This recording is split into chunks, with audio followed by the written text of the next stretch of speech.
Hello, this is Will Faerber from Art to Ride, and today we're looking at a fourth submission by Joan of her horse Legend. Due to Joan's very busy schedule and a long winter, Legend wasn't able to be worked as much as she would have liked during the winter and in the last few months. So she's just getting back to being able to have the time to work him more actively, and she's gone back to the lunging, which is exactly what you want to do. You have to remember, in order to maintain condition on a horse, they have to be worked at least 3 days a week. Better 4 or 5, but at least 3 days a week to make real progress with the horse. That is, every other day would be good if you have to do that for you. But any less than that, and the horse just simply won't put on muscle. And I think that's what Joan experienced here with him due to her time schedule and his difficulties. That he just got a little bit out of shape over the winter. So I suggested she go back to lunging, and this is exactly what she is doing. And once again, we can see how the walk is really clearly improved here, and it's so much better than when he's actually under saddle. So that shows us something that's going on here in terms of the horse just still not being comfortable enough and strong enough over its back to be able to carry the weight of the rider. So instead of frustrating herself, Joan's just gone back to the lunging work, which is exactly what everyone should do when you're bringing a horse back. Now, of course, if you're bringing a horse back from some kind of injury or something like that, then of course we have to take into consideration whether or not the horse can even trot and this sort of thing. And we certainly can rehab horses just using the walk alone for a long time before we need to go to the trot. But this horse has just gotten a little out of shape, and his work wasn't as consistent as she would have liked over the winter. So once again, going back to this work is exactly what we want to do. So we can see this is a good enough active trot here. He's starting to stretch beautifully. Just needs to be a little more active than he is right now, but he will continue to get better as he goes on, and that stretch will allow him. He looks nice and regular in this stretch without any tack on, and that's what we want to see. Now we can see this horse's back is still quite undeveloped. We can see how right there over the loin, how there's a little bit of a dip there before it goes up to the top of the hip there. So that tells us he's just not really that strong over his back yet. And of course, the best way to do that, if you're having trouble riding him, this horse tends to be rather lethargic and doesn't want to move forward. So this is a great way of going about it. Just go back to your lunge work. And that canter's pretty good there for him. Once again, remembering that canter, once you can get the horse to canter over its back, is going to build more wind in the horse. That is the ability to sustain work for longer. So trotting tends to build muscle in the horse, and cantering tends to build wind. So keeping that in mind when we have a horse that's out of shape, as long as it can canter over its back, then it's good to do so. Now, however, if the horse's canter is hollow or flat or out of balance, then that's simply not going to help us because it's going to be too damaging on the horse's legs. So just remember, we don't want to have to undo things. I've talked about this many times in the exercises on young horses, where you see how important it is to just really take your time building that top line, getting the horse consistent and into the stretch before we get on its back. Remembering our cardinal rule, if you can't get the horse to stretch when you get on in the walk, it's probably not strong enough to even do that much work. So we would want to just go back as she's done here and spend more of our time on the lunge line. Now, some good things that I see here compared to when I first saw this horse, his back is filled up quite a lot compared to how hollow he was the first time I saw him a year or so ago.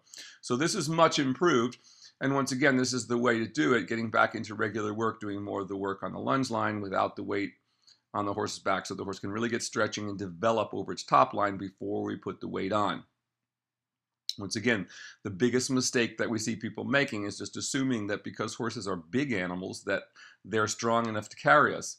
Now, someone like Joan doesn't weigh very much, but it's a perfect example of why we see so many Friesians, for instance, completely sway back, because heavy people tend to buy these big horses thinking that they're better to carry them because they have more mass themselves. But actually, isn't true at all. The bigger the horse is, the longer its back probably is, and the weaker it is, as in the case of Friesians. So once again, this work is all very, very important. If you can't get your horse stretching and you can't get it to lift up in its back, then you need to just work from the ground. Now, this is quite a good trot for this horse. Why it's not showing much thrust, that is, it's not pushing off the ground a great deal with its hind legs, at least it's swinging and getting pretty active, and this would certainly lead to correct work in the near future. And once again, that's something, when you try to make horses more active artificially before they have a back, so to speak, yes, we can result, if they're very good movers, in a lot of high knee action, just like a saddlebred or Tennessee Walker. That's what they aim for, but they're very hollow. And once again, sadly, we've seen that same kind of mentality creep into dressage. once again, especially with the big, beautiful horses, because that's the sad part is, it's the horses who pay the consequences of people not training them correctly, not the people, though they should, if they had a conscience, so to speak. So once again, this is a good enough canter over this horse's back that he's able to canter with some success, and it will be useful. But we wouldn't want to do long periods of it. It still wasn't quite balanced as much as we'd like to. But once again, coming back to the trot, this is good.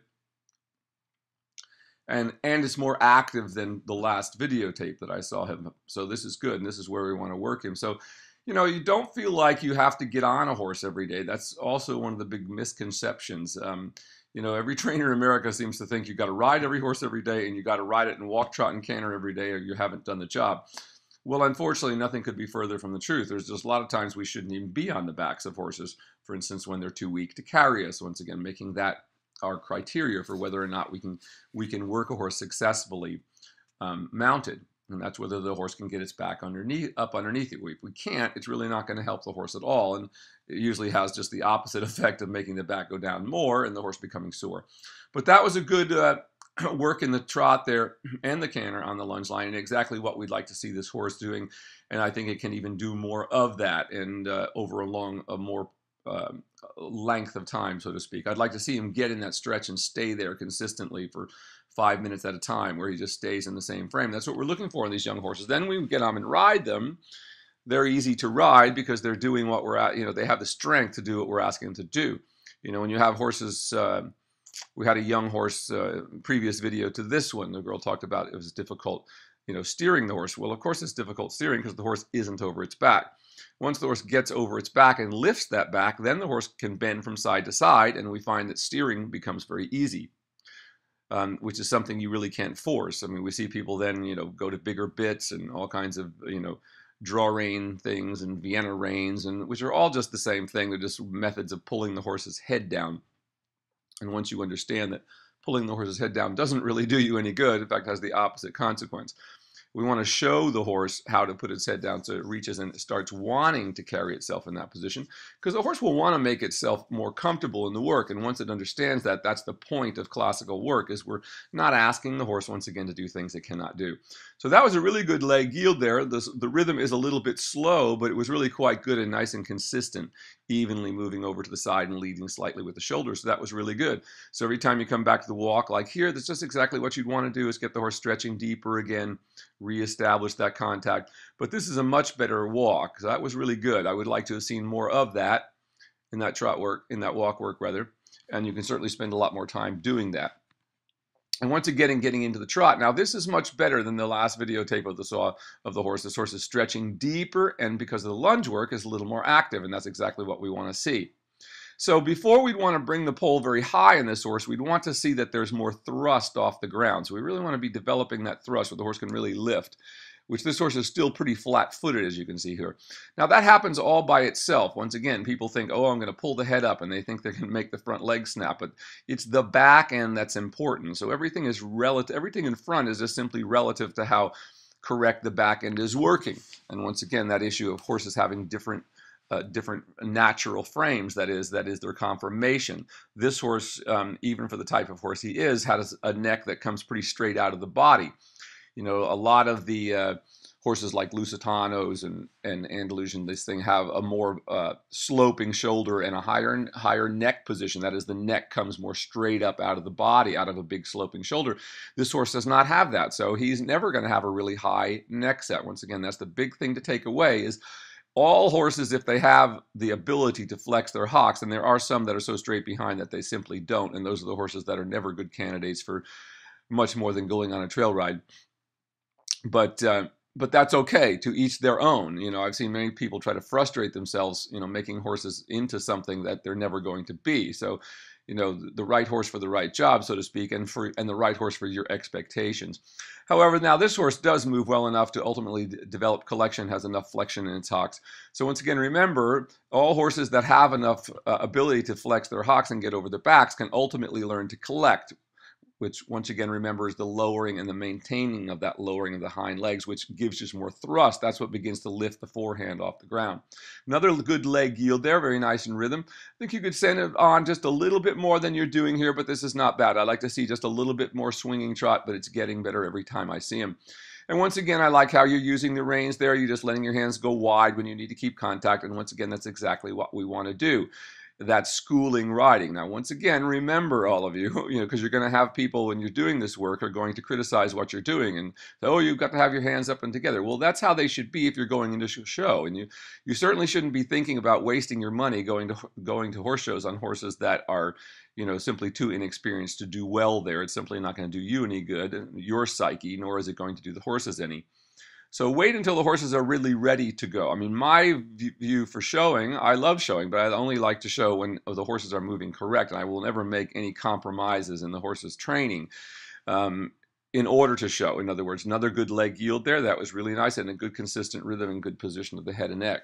So once again, somebody wrote me the other day, and their horse was going absolutely perfectly, and they ran the test, and for the level that it was and the level of development, it was the best that the horse could possibly do.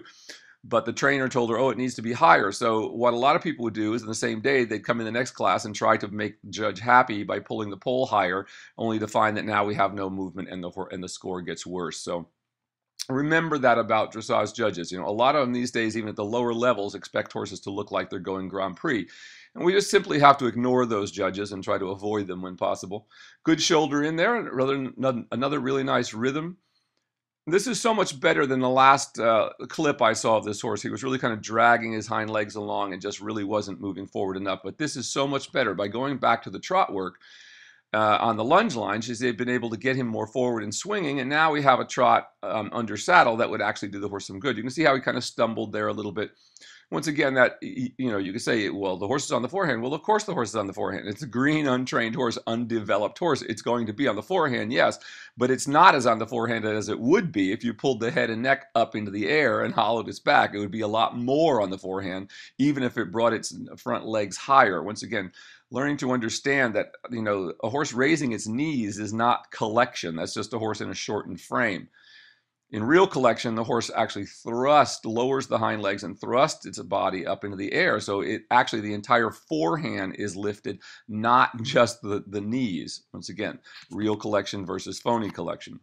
Learn to recognize that, and you'll be amazed at how few horses at the upper levels actually are able to maintain real collection. Very, very few indeed. So once again, that's we need to go back and get the judging and the scoring under control in dressage, so that people don't feel that they can keep moving up through the levels when their horses there's no foundation or correct foundation on their horses.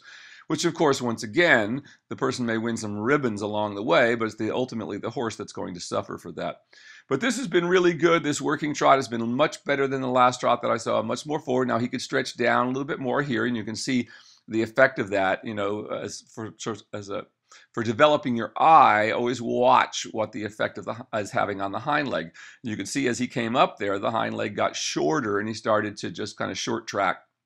And as he goes down, we see once again, if we watch the hock, when the horse gets working over its back, the hock will move in almost a perfect circle rather than an ellipse that is up and down or simply flat going back and forth, as in a horse that has absolutely no flexion in the hocks at all.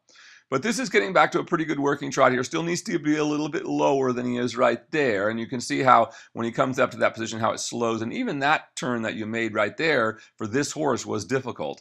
You can see how he kind of stumbled through the turn. So once again, understand that a horse that's not working over its back, a 20-meter or 30-meter circle is about as small as you're going to be able to make and keep the horse in any kind of rhythm at all. Now, that was getting back to a much better trot there towards the end of that, and a nice downward transition back to the walk. So this has all been very good. This is Joan, who's one of our associate trainers in Cleveland, is doing a wonderful job. We'll be seeing her in October and all our good friends there.